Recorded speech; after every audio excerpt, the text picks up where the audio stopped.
Okay, good evening, everyone, and thanks so much for joining us tonight for our community program, Legacy Letters, Creating Your Own Ethical Will. I am Amy Zox. I am the Executive Director of the Jewish Community Foundation of Greater Mercer. And just to say, we're very pleased to offer these enrichment programs throughout the year on a variety of topics, including ways to preserve our Jewish history and culture. And tonight's presentation addresses that theme on a very personal level. I'm so glad that we have Linda Meisel joining us tonight, leading this conversation on ways you can pass along your values and life lessons to family and to members of your community. Before introducing Linda, let me just explain our format for tonight. We intentionally planned this as a Zoom meeting rather than a webinar because we did want to take your questions live and not through a chat box and just welcome your participation. So as Linda's presenting material, she'll take some pauses and there'll be an opportunity for you to chime in, and we encourage you perhaps to stay muted until then, and at those moments you can raise your Zoom hand or just jump right in. So, sorry, there's a buzz going off. Turn that off. Sorry about that. So that's our format for tonight. So now I am honored to introduce Linda Meisel. Linda is a licensed social worker, and she is the recently retired executive director of the Jewish Community Foundation of Greater Mercer. She previously served for 18 years as the executive director of Jewish Family and Children's Services of Greater Mercer County. She was the president of the Jewish Center of Princeton and has held other positions on its board. She has also served on the boards of the Center for Jewish Life at Princeton University, the American Jewish Committee Central New Jersey chapter, New Jersey Young Judea, and the Women's Board at the Jewish Federation of Princeton Mercer Bucks. Linda has spoken and consulted on the national level, and she is a graduate of Rutgers Graduate School of Social Work.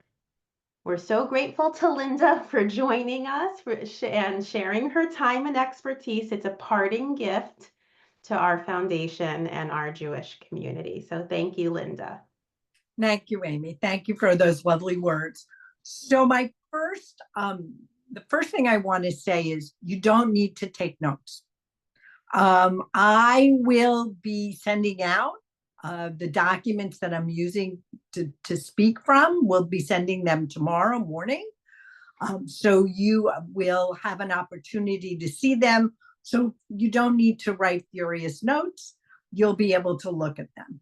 And I want to acknowledge my colleague, Rabbi Abigail True, who led the Ethical Wills program at the JCC in Upper Manhattan for some of the material that I'll be sharing tonight. And we'll also be sharing again with you via email tomorrow. So the first thing that I would like us to think about in terms of an ethical will is for you to think about somebody in your family who is no longer here, who you would have liked to have asked questions to. Think about, is this the person you were named for? Is this just, is this your parent and you never asked them this question and now they're no longer here? I'd just like everyone to think about for a moment who that person is and what you wanted to know from them. And then I'll ask people to share some of their thoughts.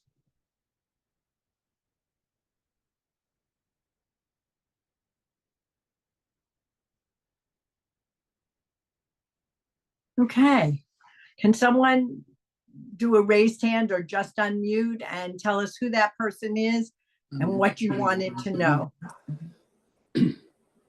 Allison. So my person would be my mother. She didn't know a lot about her family, but in later years, I realized I didn't press as much as I could have. So I think had I engaged more, sort of traveled back in time with her more, I would have had more information about her side of the family. Great. Anyone else want to share? Norma. Yeah, I think about my grandfather. He was an immigrant from Russia. He came to this country when he was around 17. Never talked to him about his past. It just wasn't something that ever happened. So I would have liked that. Anyone else? Jonathan. I mean, it's really the same as everybody else. It would be my grandparents. I would be very interested about what their lives were before they came to the United States, about their family, their, my great grandfather, things of that nature. Terrific. David. Yeah, I would have liked to ask my mother more to find out more about my father's family, because he never remembered anything and she remembered everything. So I would have liked to ask her more about my father's family. Right. So I have a great story. So December 6th is my parents' anniversary. That's the date we always celebrated. But my parents were married on December 6th, 1941, which was Pearl Harbor Day. That was what they always saw as their anniversary. Marcia Freeman didn't get a link. She's on the phone. Amy, I've just gotten news that Marcia Freeman didn't get a link. So could somebody please do that? So my parents pass away and I'm going through their papers and I find a marriage certificate from October 12th, 1941. Is that your parents? It was my parents. Yes. No, David's parents was near there. Go on. Okay. Oh, sorry. So anyway, October 12th is my anniversary. And so when I got married on October 12th, 1969, my mother never said to me, that's the day your father and I eloped. And we just had they eloped, they went to City Hall. It was before the war. My father enrolled in a special program that allowed him to finish college. And so I think being married was a part of that. And no, not until then I wanted to yell at her and say, are you kidding me? You helped me make this wedding and we share an anniversary and you never said a word. So I think sometimes when we think about what we can learn from our parents, we can now shift that and think in the future. What do we, it's 50 years in the future. Most of us probably will not be here. What kinds of questions do you think those members of your family are going to want to ask you?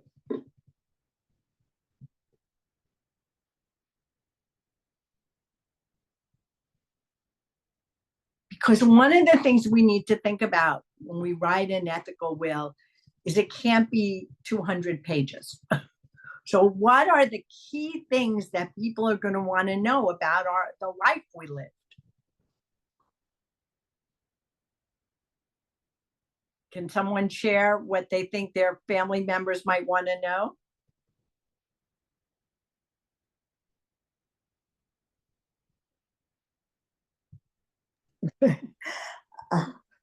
Okay, Al. I think that they're going to want to know certainly the facts, some of which they very much do know, in terms of their lineage and some whatever, the places and times. I'm sorry. Right, but we have to remember that we're relying on our adult children to be the bearers of this story. Mm-hmm. So I think our grandchildren might want to know how we made some of the decisions we made in our lives, how we chose careers, how we chose one another, how, you know, how those decisions came to be. Can anyone, that's great. Right. The key decision points. Amy. Well, I'll share. I mean, I lost my dad earlier this year, and I've started to just write down some of the stories that he shared with us throughout his lifetime, like little vignettes and little remembrances and stories from his childhood or his younger years, his 20s, you know, before I was a part of the picture. And just to capture them and have them forever so they're just not lost. And because he didn't write them down. And I kind of wish he did, but I want to do it while it's fresh in my memory. So yes, some of the big things, like why did he and my mom get together and what informed him, you know, with career, but also like the little stories too, that, you know, the silly moments and the special memories over the years. Can anyone think of any? That's great, Amy. Thank you for sharing that.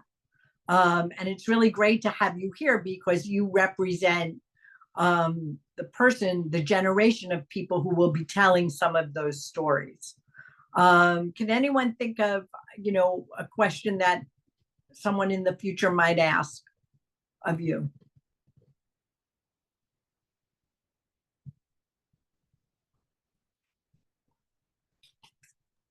Well, what are you going to put in your ethical will? Think about it. What were you going to tell them?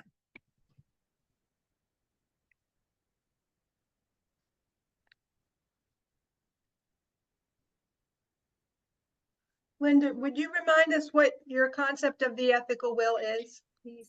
So the ethical will is like a legacy letter to the future. And it can be anything. It doesn't have to be a letter. And we'll talk more about that. I said to Amy, if I were, because we're going to talk about who the receivers are going to be of this information. If I were doing something for my teenage grandchildren, I would be making a TikTok. I'd love to see that. That's what they look at. They're not going to read a letter. Maybe they would read a text. But if I did a TikTok or an Insta post from the great beyond, that's what would resonate with them. So what we're really talking about is finding ways to really do two things. One, to preserve, and we can talk about this more as we move ahead, preserving some of the stories of our family past and imparting to them, so these are really two separate pieces, imparting to them some what we learned. I mean, sometimes when people do ethical wills, they want to give their children advice, or their grandchildren, or their nieces, or their nephews, or anyone else. My recommendation is keep your advice to yourself.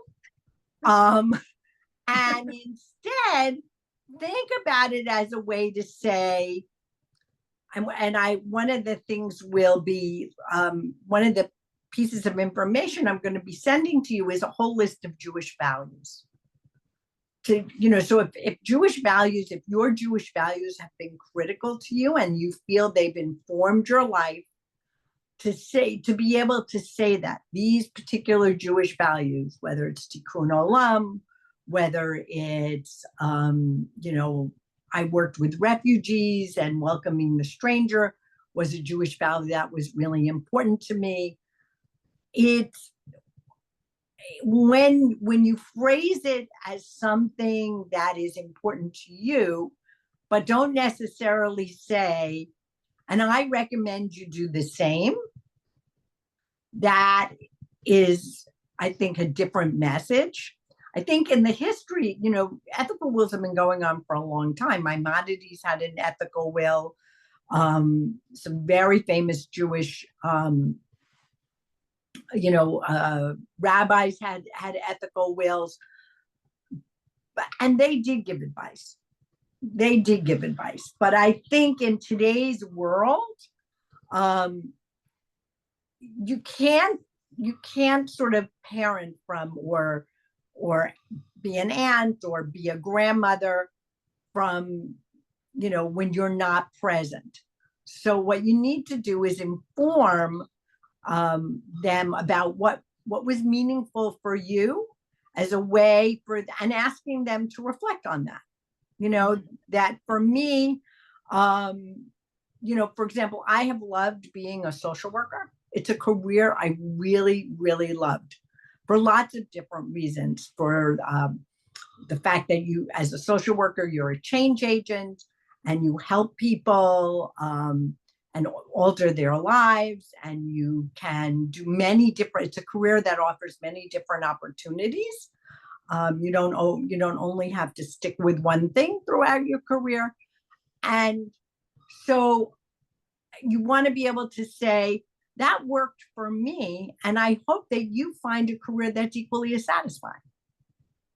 Okay, and that you want them to think that through. But when I said that before, in terms of two different pieces, so one is family history, and one is this, and thanks, Pam, for asking this question, and one is sort of this letter that that talks about really core values of how you want to, say these were so important to me, and I hope you think about them, and I hope you include them in your life. So, and one thing about an ethical will is that it forces you to ask yourself questions. So again, in the family history part, they don't want to know, well, let's say some of them are just really thrilled to know every 2-year or 5-year interval in your life.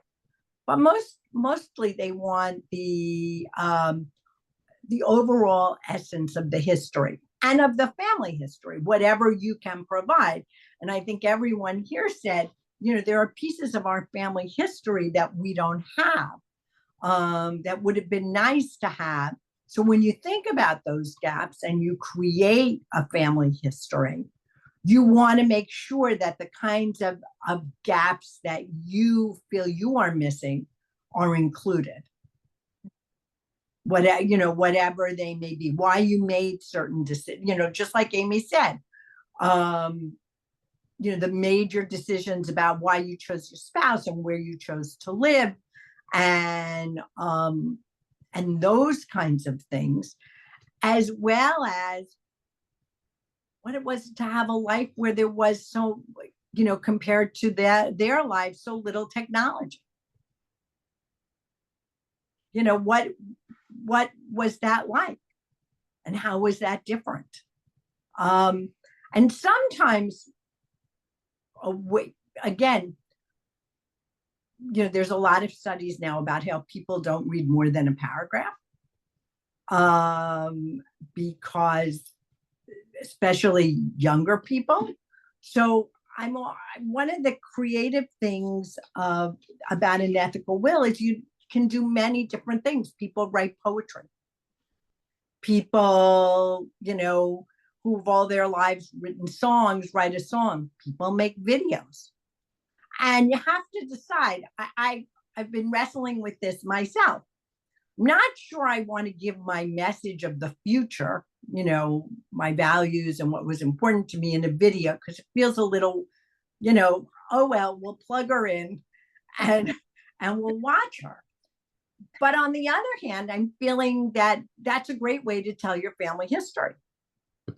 That, and you can have pictures in the background of places you lived, where you went to school. So they have some real context for that part of your life. So I'm going to stop here for a minute and see if anyone has any questions. And then I'm going to talk more about these two different things, the telling the story of your life and also the story of your parents, grandparents, whatever, however far back you feel you can get to. Hi, Diane. How are you? Did you want to ask a question? Okay. So so Jonathan. Yeah, so I know that some of the self-help books I read, they suggest that you write your own obituary, and it helps crystallize your own thinking about your life. And you look at your obituary and then you compare it to what you want to be. So is this kind of like sort of this ethical will kind of a somewhat of a take on that? You would write your own obituary, like what would you want people to say about you upon your death, and kind of elaborate as to why this, why your life turned out that way? Am I? Yeah, I mean, I think there's some relationship, but I think in an ethical will, you're trying to, or a legacy letter, you're trying to do two things: talk about what was about your life and what was important to you, which would be reflected in your obituary.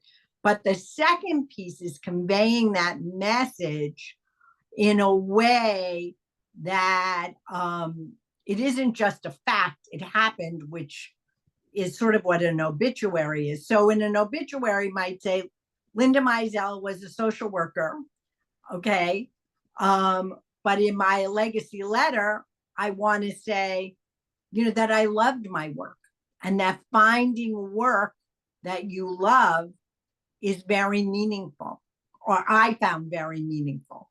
And so that's really, I think the difference there. But what you are talking about is some of the kinds of questions you have to ask yourself. I mean, when you create a legacy letter or an ethical will, you really have to reflect on your life. You have to do a deep think. We don't all always spend time thinking deeply about our lives. And often we think in the present, and it's helpful to go back. What was I like as a teenager that propelled me to do some of the things I then chose to do as an adult? What was my early childhood like? And how did that inform who I am as an adult? It should also be affirming. You want to affirm the decisions that you made. And even if you have regrets, you want to acknowledge them and what you learn from them. There's a wonderful book by Steve Leader. It's called For You When I'm Gone. He's a rabbi. He was the rabbi at the Wilshire Boulevard Temple in California. And he has 12 questions. Oh, Amy's holding it up. But I don't know if we can see it clearly. Put it maybe a little closer. For You When I'm Gone. He has 12 questions that he asks. And again, that can be the framework for an ethical will, and his focus is very much on what he wants to. So it's not the family history as much as it is what I learned in my life and what I hope to share with you that maybe you will find useful in your life. And so it's the questions are about affirming yourself, affirming your relationships with others, articulating what you stand for. So that, when future generations say, what did grandma, grandpa, aunt, whatever you are, whatever your names are, Nana, Mimi, whatever, that it's there, that they can see it. And then telling, you might want to tell one or two stories that are illustrative of those values. What were pivotal things that happened to you where you acted on those values? And when you think about those stories, you want to think about them as hopefully going beyond just your grandchildren, but to their children. So that's how you have to sort of frame it, that it goes on, maybe not into perpetuity, but certainly into a multi-generational experience. That's why I actually like two things: doing a family history, where you sort of tell more of the specifics of, where people lived and where people grew up, and who was, the context of the family and where they went to school, some of that, information, because that's different than talking about what was meaningful in your life and what you want to share as thoughts for the future. Does everyone I'm assuming everyone figures out the distinction. I don't have to get more specific than that. Okay.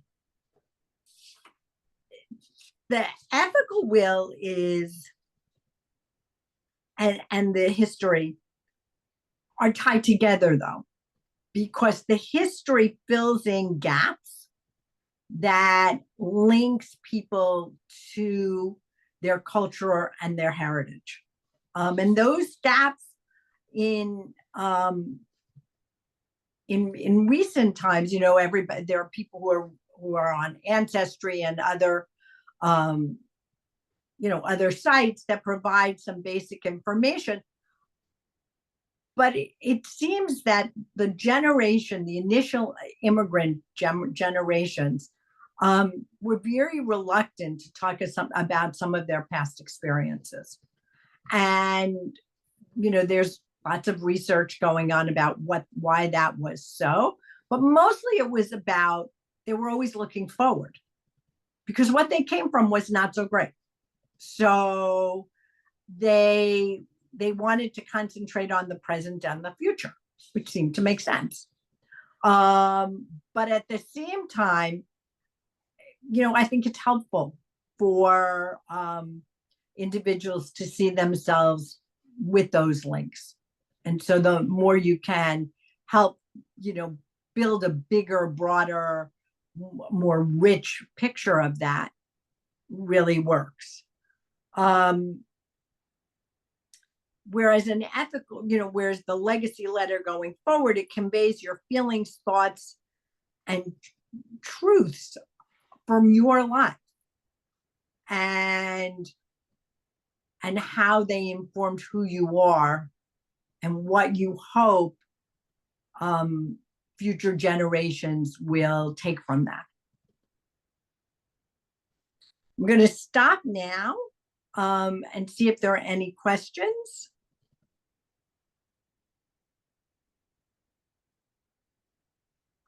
Okay, so I'm going to move on. This is good. So, when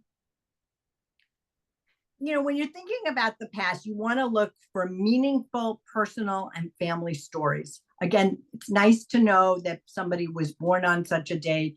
Yes, David. Have you ever had anybody who did this, and before they did it, they asked their kids or their grandkids what they would like to know about their Yes, and I think yes, and I think you should include them.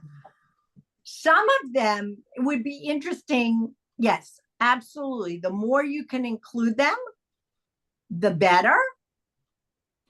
But then don't be disappointed when, so this is the hard part. Don't be disappointed when they say, when you start to tell them and you launch in, and then someone texts them and they leave. I'm already disappointed. It's okay. All right, they run out of, not somebody gonna texts them disappoint me and they anymore. got a It's okay. better offer for their time. And they leave the room. You just have to be non-judgmental and understand that that may happen. Yes, Amy. Well, I'm just wondering, is it more effective to share this after you're gone? I mean, will they be more focused on it, more attentive to it? Because it really is this legacy letter. It is a love letter from your parent or your grandparent or your aunt or your great aunt, and that they'll want to honor it in a different way than during your lifetime. I think there's some truth to the letter, to the future facing legacy piece. But I think for the family history, what you don't want to have happen, to David's point, if you try to include them, then they won't have a question that they didn't ask. And the real thing is that you have to sometimes have prompts for them, because they don't really, for those of us who are over 65, and I suspect there are some here, though, that it's history. When my grandchild tells me that he's taking a history class in college and he's studying the late, the mid 19th century, and he's mid 20th century, and he tells me he's studying the Vietnam War, in his history class, I think to myself, oh, wow. The Vietnam War was a pivotal part of my, college years. So, if you want to make a present for them, you really need to have, I think David's idea is a really good one. You can talk to them about it. You just can't feel badly when they walk away from you because they don't want to hear anymore. And I do think, David, that preservation in some way is really important.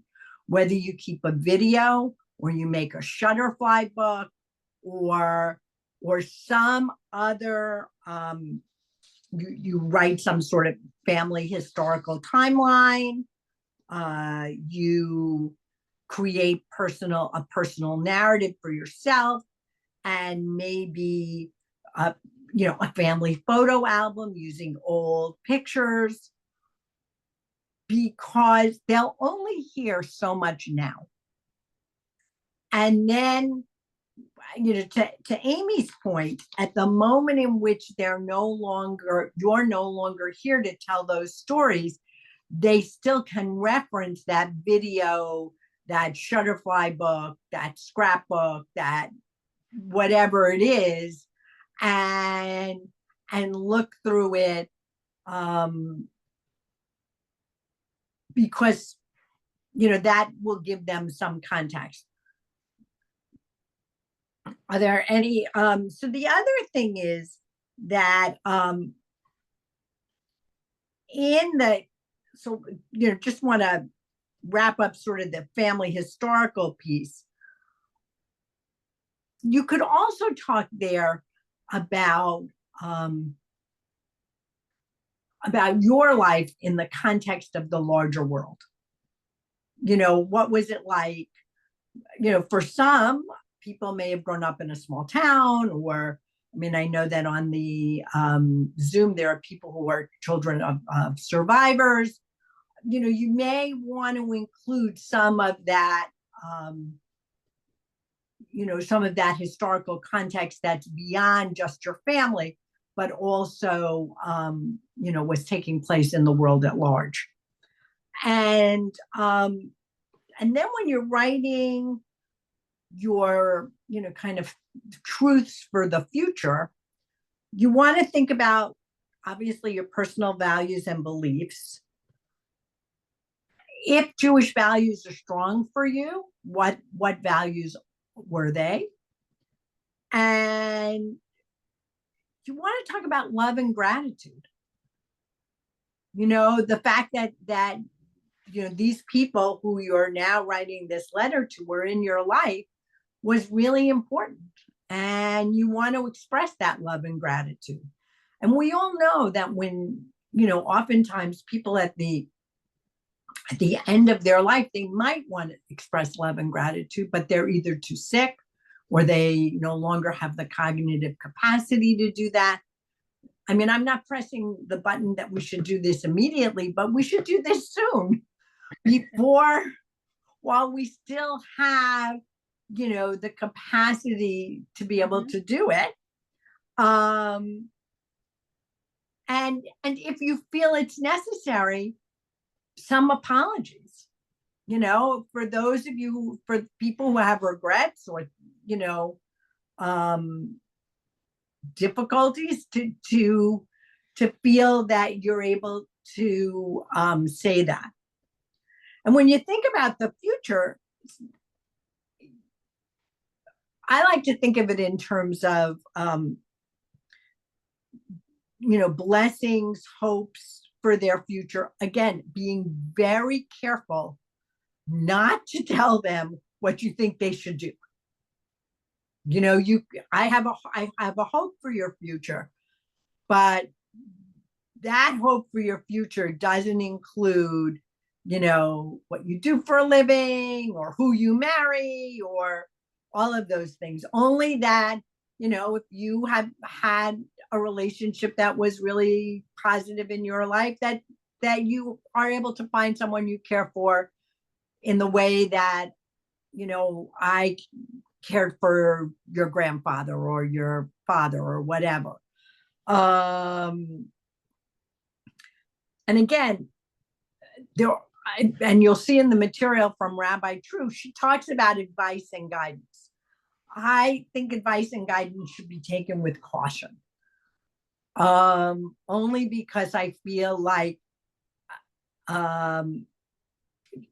generationally,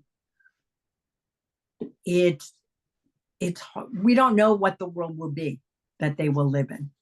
And so what advice and guidance, you know, when you think about it,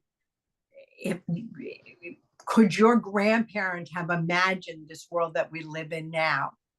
And what advice, what Pam? No way. No way, exactly.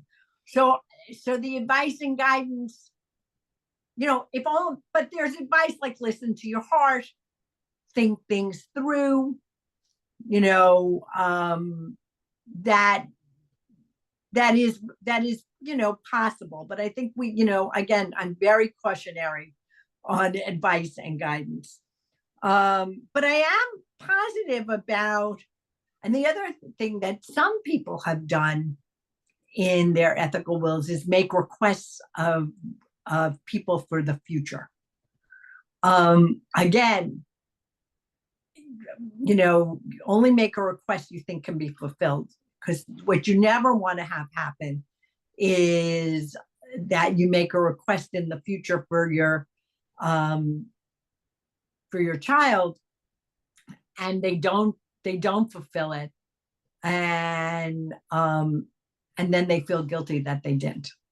You know, that, so that's why you have to really, creating these future truths are so difficult, because you really want, you know, believe me, I have a lot to say to my children and grandchildren, and I think I have, you know, pretty good advice, but I'm hoping to live a long life and be able to share it with them as we move along. But if that doesn't happen, what I really want them to do is to have meaningful relationships, to be able to find their community.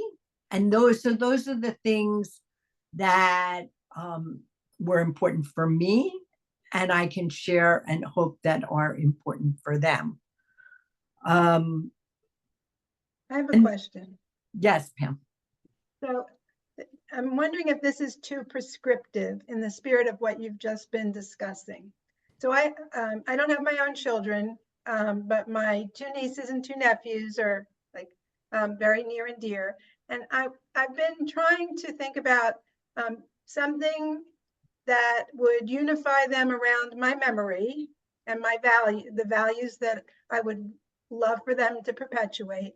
And so it's been on my mind to create some kind of a fund that once a year they would come together and decide together how to distribute the fund, you know, whether it's one dedicated donation or whatever, but once a year that they should come get together, however they choose to do it, a Zoom or whatever the technology is at the time, and to carry forward the kind of values that they've seen, you know, are my truth.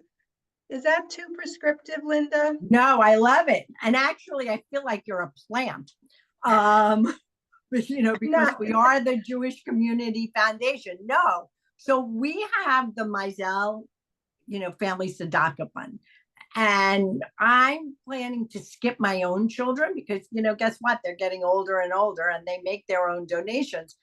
But I have grandchildren. Yes, absolutely. And you can, as long, it's not too prescriptive as long as you offer them choice. So in other words, you can say it can be one of two things. It's a certain amount of money every year, Right. and you can either have 4 separate gifts or one gift, and then something about, you know, what, you know, that I'm very concerned for food security. I want it to be for something Jewish. Doesn't really matter. I think that works very nicely. I mean, And that to me would be the kind of thing that I'd want them to see as the way they remember me, and what I would hope for their values to be considered, that what they would consider as their values as they mature. Right. And even if, so here's the thing, and even if their values or their, you know, are not quite as strong as yours in the particular area, every year they get to remember you and to remember your values. Right. Again, because we can't tell them, you know, down the line what values we want them to have. But what we can tell them is that every year they can think about, you know, you, and they can make donations to charities, and then you put some parameters on it. But I think that's great. And I think that it's also very empowering. I think that's the other thing about, you know, not everybody has the resources to set up funds like this, but if families do, and it's empowering because while giving charity or supporting organizations through donations was your value, this now they can take this on, and they're now empowered to do the same. Okay, thank you. That's helpful. Yeah, just as a follow-up, can you set up one fund? Let's say I have 3 kids. Can you set up, how would you set it up that all 3 kids would have, let's say, believe me, we've got one guy who's got 7 or 8 grandchildren, and they all make a donation every year. Not to say that it isn't a little bit labor intensive on our part. But Jonathan, if I can chime in, I'll say, you know, with a donor advised fund, you can make people in your life a successor advisor to the fund. So whether it's your adult children, a niece or nephew, a grandchildren, and so they will become the advisors to that fund after your passing. So it just will continue. And if you want to be more specific, internally, you as a family can come up with the rules of the fund. So, you know, you can say every child is entitled to X amount of dollars a year to donate to charity, or you could have them do it as a group and come up with 3 charities. There's lots of ways to make that happen. But again, it's all about the legacy of continuing what is a core value of yours. That's what this is about. Because even if the amount of money isn't a giant amount of money, the act of making the decision of coming together to choose to donate, which was a strong, and be part of community, which was a strong value of yours, is what's important. Linda, there's a question in the chat that I just wanted to share. I don't think Marcia and Elliot are able to unmute. So they're asking, do we write a separate letter to each family member or one letter for the whole family? Oh, that's a great question. I think that it's nice to have one sort of unified message to the family, but then maybe something short and more personal to each family member, which is a lot of work. But something sort of overriding, this was our lives, this was our truth. These were the things that were important to us. We hope that you each find relationships, because also, people's nieces, nephews, grandchildren, they're all at different ages. But then maybe a small, almost like a note card, if you will, to each child of your own and each child, each grandchild or niece or nephew. I mean, I think that if you can do that, so it's unique to them, that's very helpful, but it doesn't need to be long. I think, again, I actually think that you really have to be careful about, so I was joking about TikTok, but I really wasn't joking. You really have, that's why it's so hard to write this letter for going forward, because you really have to synthesize and come up with the core, because they're not going to read the whole thing. And I'll give an example of how letters have changed.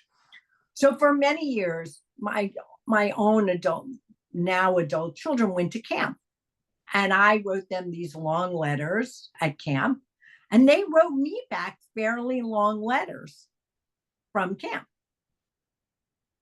But now I have grandchildren at camp, and I continue to write and send letters and cards, but they have almost like a checklist, a piece of paper that says, I'm having fun at camp. My counselors' names are, I see people nodding here. In my bunk is, and these little prompts. And because I just think that's how it is. And so we just have to pay attention to that, because the most important thing in whatever we pull together as our message to the future is that it be read and reread. So we don't want to create something that is so long that people are going to say, oh, all right, I finished the first 2 paragraphs, whatever else she said, Diana. All right. So that's why you really, it is about distilling down to really the core. So we are at 7:55. Are there any other questions? And so what you're going to get is some resources about how to, sort of what Jonathan was talking, almost self-help groups, the forever letter, writing what we believe for those we love. There's lots of different resources. What I don't, and there are also some examples of ethical wills and non-traditional ethical wills. You know, if you're an artist, you're a quilter, you're a you have some other special talent, then by all means use that talent to create something that's lasting for your family. And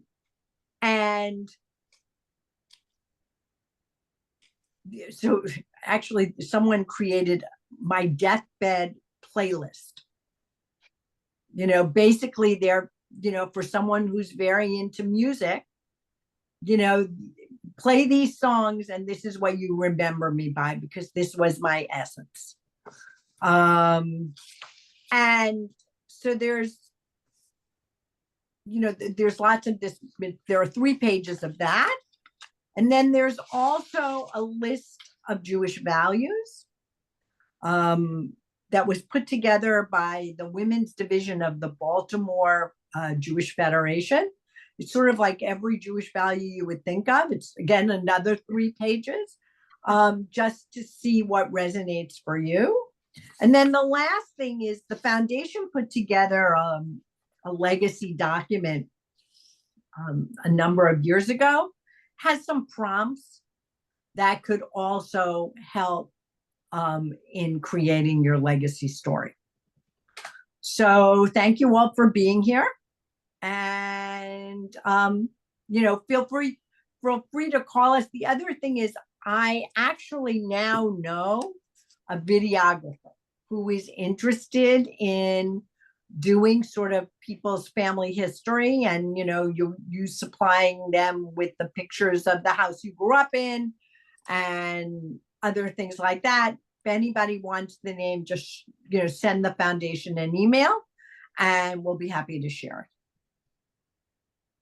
it. I just want to point out something about that technology business. As you mentioned, some of us, me in particular, I'm a daughter of Holocaust survivors, and my parents were part of the Steven Spielberg documentation process where, you know, they sent out interviewers and videographers. And the first round of their interviews were provided to us on VHS tapes. From there, we transferred them to CDs. And from there, we transferred them to flash drives. And now we're trying to put them up on the cloud. So whatever seems to be the direction that you know, we can all be mindful of, what the least No, that's great. the least physical device that you can find is what I would remind us all. It's probably something you all know, but from firsthand experience, I'm telling you, it's a process. Every time some technology becomes defunct, it's a pain in the neck to have to transfer all this. So I Right. just offer you Good that advice. Very good advice. Thank you, Pam. Okay. There'll be brain implants in the future. There'll be brain implants. Yes, probably. Well, or else they'll all have a little AI bot that goes around with them, and they can press the AI bot and say, please tell me the history of the Meisel family from Princeton. Yeah. Yeah, that would work too. Thank you, Linda. Thank you. Thank you, Linda. everybody, very for much. coming Thank- tonight. Thank you, Amy. Amy, do you have a few short Just a few announcements? closing notes. I just obviously want to thank Linda for this presentation, and it's a lovely parting gift that she's given us at the foundation. And the program is recorded, so if you feel like listening to it again would be helpful, or if anyone that you know would appreciate listening to it, just let us know. We're happy to send the recording. And as Linda said, look out for the email tomorrow that will have these attachments that hopefully will help you as you think through this process and plan your next steps. And we're also going to be sending you a flyer with our next community program. Please, please, please consider joining us on January 5th. We're actually having an in-person program featuring Dr. Benjamin Dworkin of the Rowan Institute for public policy and citizenship. He is going to be speaking at the Jewish Center on January 5th, 1 o'clock, and the topic is election reflections for the Jewish community. So he's an amazing speaker. This is his 4th year in a row coming to speak for us, but this time in person. So please put that on your calendar. We'll send the info in the email. And if you want to learn more about the foundation and how we could be helpful to you with your charitable giving or thinking about ways your children or family or community can honor your legacy through giving, then we are a resource for you. Please know you can always reach out to us. So thank you so much for being here tonight. Have a Thank good you, night. Amy. Thank you. Thank you, Linda. Yeah. Good to see you all. Thanks. Have a good week. Thank you. Bye-bye.